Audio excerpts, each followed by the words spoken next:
And just like that, we are back with chapter 35 of The Universe According to Mugsy. I am Mugsy, the creator, and today is Thursday, May 30th, 2024. How are you guys doing?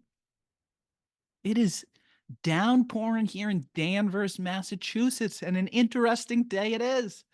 It is commencement from HQ1. I can't believe we are actually here. You know, 35 chapters into this thing, and really time to shit or get off the pot. I didn't know where this is was I didn't know where this was going to go. But it's a good time to check in. At the last minute, I had an opportunity to stay in this apartment with a new roommate. But alas, I don't think that's going to be what's best for this podcast. I think leaving here, closing this chapter, and making room for whatever the hell is going to come next is exactly where we need to be. Now, what the fuck have we learned about this thing? After 34 chapters, what is this? The universe according to Mugsy. Well, it's my interpretation of the world that I see.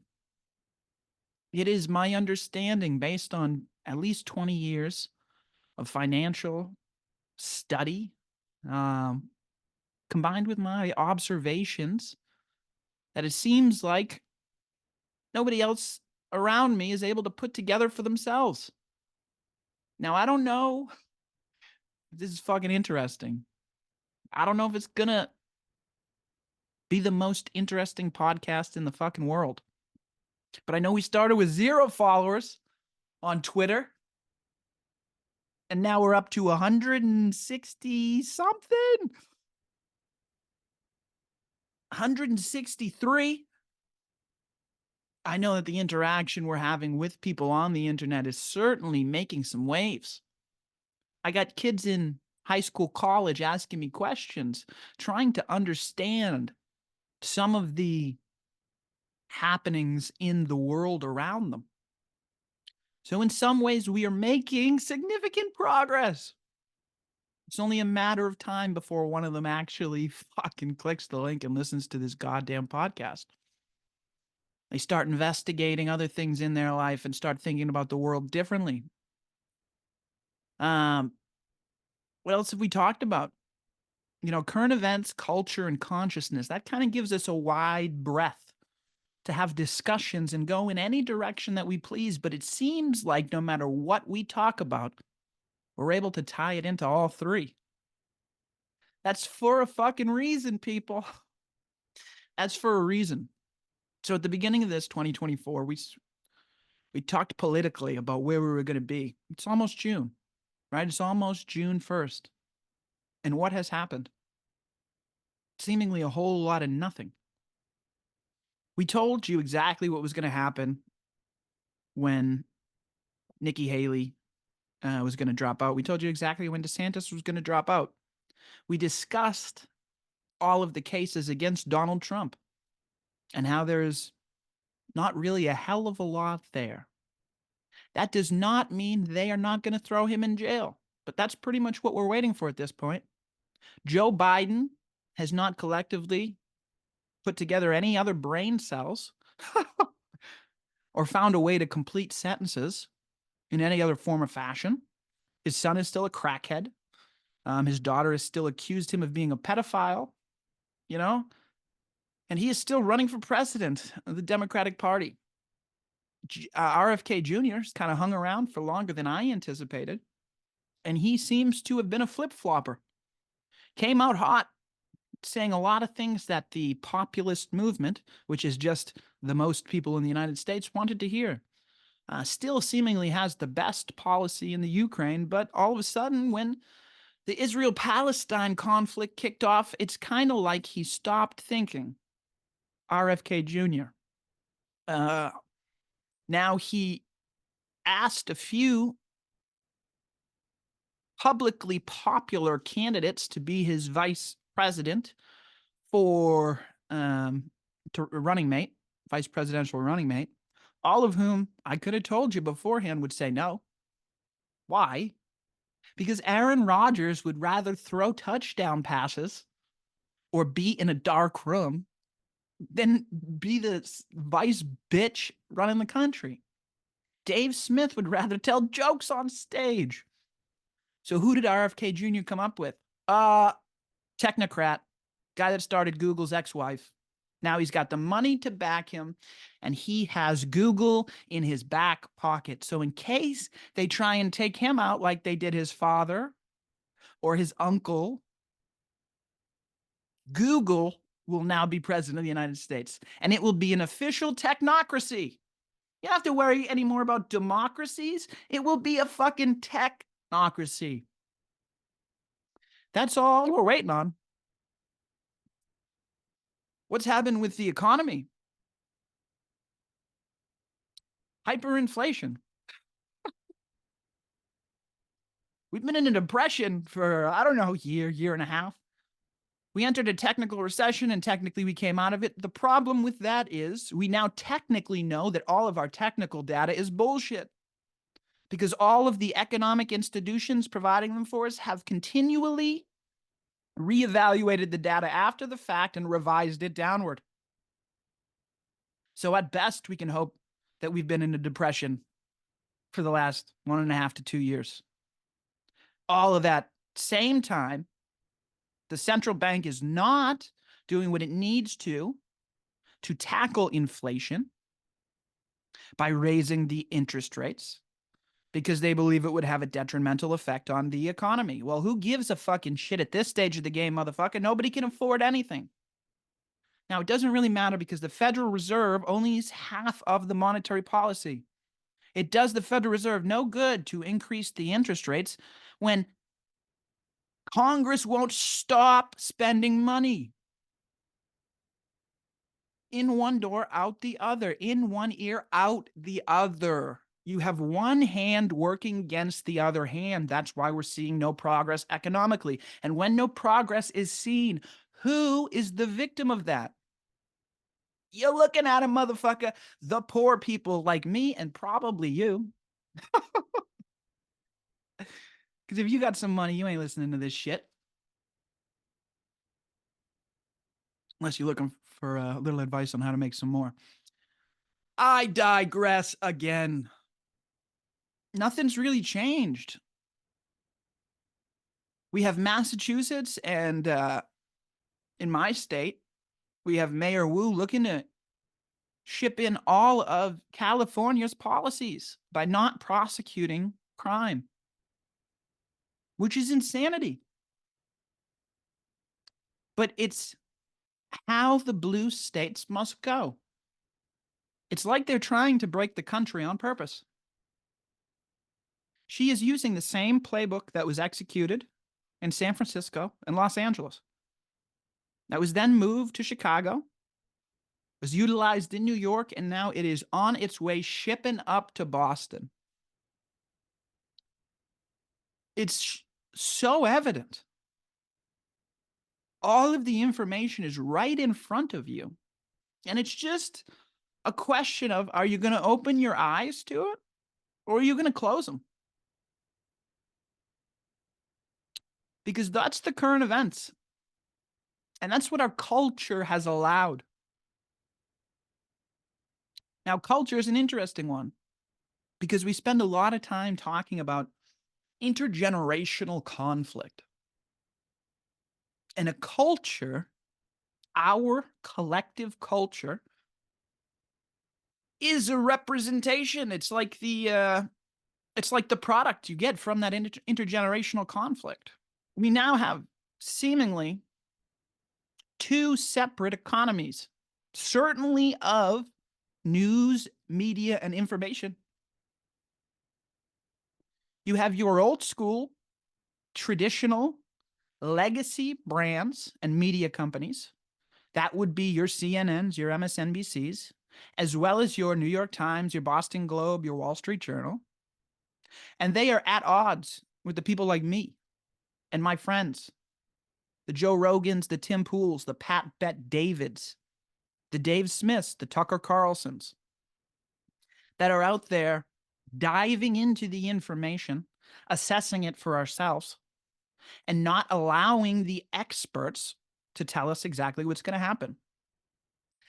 That can cause conflict. I get it. If at any point in time it sounds like I am speaking from this podcast directly into your ears, it's because something is resonating with you emotionally. And emotions are information that is being passed along to you. So it might be worth investigating. Right? Because my entire life has been a battle.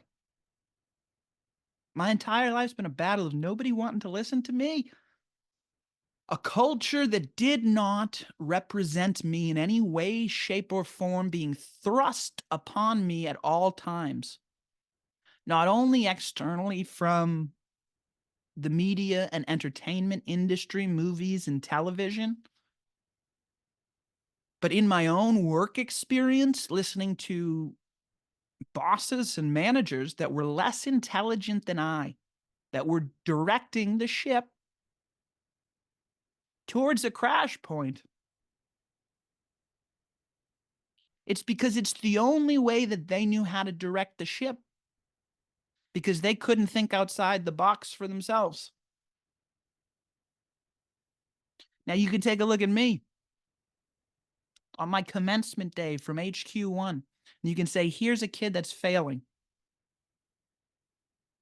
Here's a kid that has 163 followers on Twitter, 35 chapters of a podcast that basically nobody's listened to.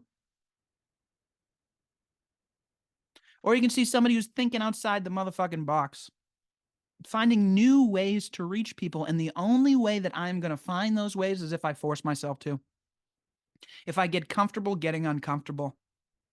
If I'm able to stay silent in that pause for one moment longer than you, you're going to give in like a little bitch.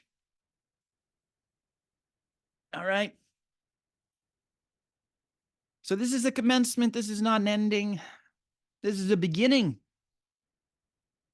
Now, a lot of that shit's heavy, but it's reality.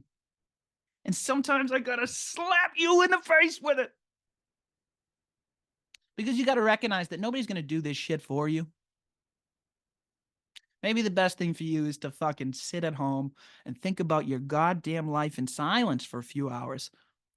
Not be on TikTok or entertained, and process your emotions so that you get the information that they are trying to give to you. Because what else have we found in this consciousness exploration? Oh, I mean, The Wizard of Oz, right? Great way to see the world and understand how trying to fix the problems that exist in a world that you don't want to exist in is only going to cause you wasted energy and eventually self-harm. You have to become your own Wizard of Oz and create your own reality if you want to pour your energy into something that will give you meaningful fruit. We talked about the economy, how it's just like Schrodinger's cat and Santa Claus. Because if any one of us were to comb through this banking system, the fractional reserve banking system, with a fine-tooth comb, we would find that it really is a Ponzi scheme. It's all based on nothing, and money's not real. Oh, and I've made a couple enemies along the way. Certainly Dave Portnoy. He wants nothing to do with me. I have tried several times to reach out my hand to him and offer him a hand up, because he is running his corporation into the ground and he's doing the devil's work and he doesn't even know it.